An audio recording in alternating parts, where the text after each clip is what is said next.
All right, welcome to the Strand Tennis Podcast. I'm Steve Capo. I am your host. I am trying to transmit information here. We do some local stuff, and now I'm going to do, because we recently went to Newport, me and my wife, went to go see a player that we work with once in a while, and watched her play, and I was thinking about the travel, all of these things, and I was trying to figure out the best way to stop burnout with these ATP WTA players, and there's 10 different ways, I think. But George, they talk about these things. Oh, I almost lost. Oh, I would have been close, George. I almost lost the table. That would have been awesome. They talk about like basketball players doing back-to-back games and stuff like that. But if you're going to be an ATP WTA player, you got to go from like, say, California to Dubai on the same. You know, you have to travel and be ready to play in a couple of days. So it's very hard. So, okay. I'll go through the 10 burnout things. Number 1 is nonstop travel. Constant globe hopping across the time zones wears down even most resilient players, disrupting sleep routines and mental focus. It is very hard to travel. Every week you're in a different city. That is really hard. And it's different time. And again, it's just not North America. You're in Europe, you're in Australia, and you're in New Zealand. Oh, I'm clicking that. I'm sorry, George is annoying people. George is right. Is this too annoying, podcasters? Thank you, George. That's just my nervous energy, George. I get nervous in front of the 7 fans. So the nonstop travel is really hard. So I'm going to go through the 10 reasons for burnout. Then we're going to do some. Then we're going to have some solutions here. Okay. Okay.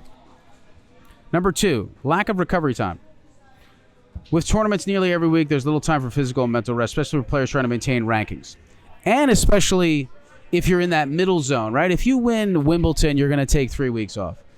But if you're 20 in the world, you really need to play that next event. And you feel the pressure of the points. A lot of players say that. Dominic Thiem was on an interview recently who retired. He said you feel the pressure of keeping the points you had last year, getting opportunities to get more points. There's a lot. It's a big hamster wheel. High pressure and expectation. Continuous pressure to perform defend points. As I'm saying here, secure endorsements can lead to anxiety and eventual emotional fatigue. How many people have anxiety? You should see the documentary, George, about Marty Fish. Became the top-ranked American in the world, got to the 4th round at the U.S. Open and couldn't leave the hotel room, had such a panicked attack, couldn't play Federer in the 4th round and just had to default. That stuff happens. Repetition, daily routine, training, hitting. This is number 4. Stretching, physio, travel, hotel. Repeating the same cycle can cause monotony and motivation loss. Happened the same thing with Bjorn Borg. He retired at like 25, 26 as he was eating the same meal, doing the same thing for years, and he just couldn't take it anymore. And he asked for a break, and this is before he could get one. They didn't even give him a protected rank. They didn't do that. They were going to tell him he would have to start basically from zero, in other words, from your points, and that's not fair. But they got to let, especially the great players, give them some space. Loneliness and isolation. Players often travel alone or with small teams, spending weeks without seeing family or maintaining close friendships. Listen, we missed, I had a chance. I went to Montreal last year, and I saw in the hotel, oh my God, Sinner. Yannick Sinner's only got 3 or 4 people with him. He doesn't seem like, he's very isolated in the hotel with his hoodie on, goes in there, goes to the gym. It's kind of not really what it's cracked up to be. You're not like, it's a very lonely life traveling around the world. Injuries and playing through pain. Every player's injured no matter what. They're always struggling with something. They're always playing at less than 100%. It's really hard. Like, you have chronic pain, George. You have it sucks. Like, you do not feel good every day. And then you got to perform at your best. You got to be a world-class athlete. Too hard. Financial pressure if you're lower ranked. Many outside the top 100 struggle, right? You're trying to figure out how to just get to the next place. You're trying to figure out, do I have enough money for this? So you have to. Because the good thing about tennis is you're your own boss. The bad thing about tennis is your own boss. If you play for the NFL, the NBA, you can be employed. They have coaches. They have facilities. They have all this stuff. If you're on your own, and you don't have enough money, you can't afford a coach. I know a player that can't afford a coach, can't travel with a coach, travels and tries to hook up with people to play with. You have no infrastructure. It's really hard. And then if you have a coach you may not like, you got to fire them. So it's a really hard thing running your own business that way. And then you got to perform physically. Media scrutiny and social media. I mean, a lot of people just shut off their phones. The constant attention, the constant criticism over wins or losses or just what you say. People will eviscerate you on social media, especially if you're, moderately successful, even if you're 30, 40. It gets brutal. People shut off their phones, and they should. Lack of personal identity outside of tennis. The problem is you get so obsessed. This is what entrepreneurs do, too. You get so obsessed with one thing for so long, you just don't know who you are anymore. And that's tough, too. You can't, and especially with tennis, it has to be all in to get anywhere. So then you give up everything else. And then you end up not having anything. Most people are not 5 in the world. Most people are struggling at 70, 75, and all of those things. So that's hard. No off-season reset. That's number 10. The off-season is barely 4 to 6 weeks, which often includes training blocks and sponsored obligation. There's no break. Every player's like, the season's 11 months. It drives me crazy.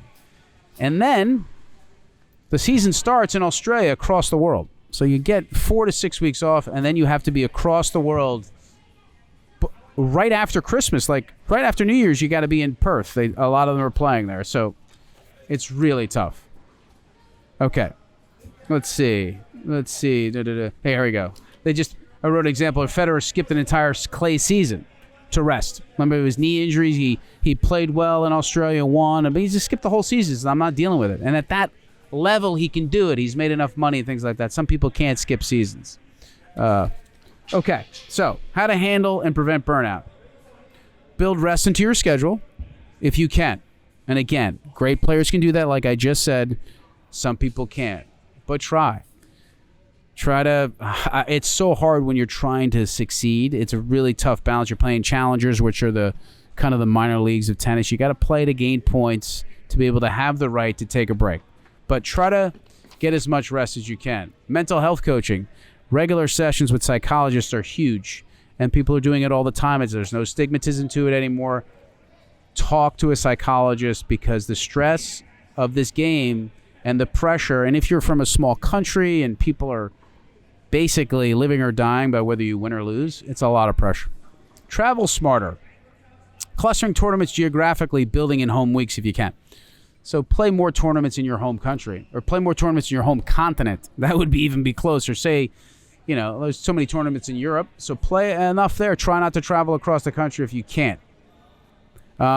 Rotate training, varying practice routines and workout on new techniques or surfaces keeps engaged and motivation fresh. So, change it up, because it can get really monotonous doing tennis. The same thing. Limit the social media, like shut off the phone. Use your manager or somebody else to handle those things. Don't deal with your social. You'll get down the worm. Even Joe Rogan, the hugest star ever, doesn't even have to look at it. He says, I get in the wormhole, forget it. I'm never doing it again. Cultivate habits or passion off the court. If you haven't, George, see the Alcaraz documentary. Every time he goes to Ibiza, he seems to win a tournament. And all the coaches are like, don't go. But he needs to relax with his friends. He goes, I only got bombed one night this week. You know what I mean? He takes time, but it's key, because when tennis becomes your whole life, it's no fun anymore, and you just get diminishing returns. You need some time away.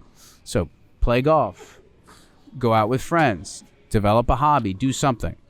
Build a reliable support system. Coaches and mentors, family can help navigate those slumps. So the way to handle it. Build rest into your schedule. Mental health, psychiatrist is great, or a psychologist. Travel smarter. Rotate training, so it's not monotonous. Limited social media, don't look at the stuff. Cultivate hobbies, do other things off the court. And build a support team. Should the season be shorter? That's what I wrote. I think so. Again, it goes 11 months here. It goes from Australia in January and ends in November in the tour final. So if you're great, it's even worse. You play all the time.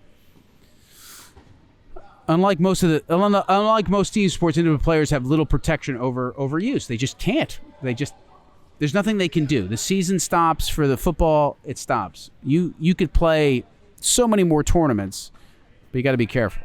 more balanced calendar. That's what I would say. It would reduce injuries. I would say you've got to end the season in October. I don't know. The problem is, George, is all these tournaments want to make money too. Who are the 5 tournaments you're going to say no to? Who are the 10 tournaments you're going to say no to? I don't know. Maybe they should make the other tournaments more valuable. Maybe. I don't know. It's a hard question. But I would say it should end in October. End of October. Then you have all of November, all of December off. And that's 2 months. That's what you need. But I hope this helps for all you ATP players. No, but I was just curious about burnout. It's tough. Hope this helps. Hope this is interesting. Everybody, follow us on Spotify. Strand Tennis Center Podcast. Thanks, everybody. Have a great day. Hey, everybody. Hope you like the podcast. Please share it with your friends. Anybody that you know, anybody that's into tennis, anybody that's into bettering themselves, share it.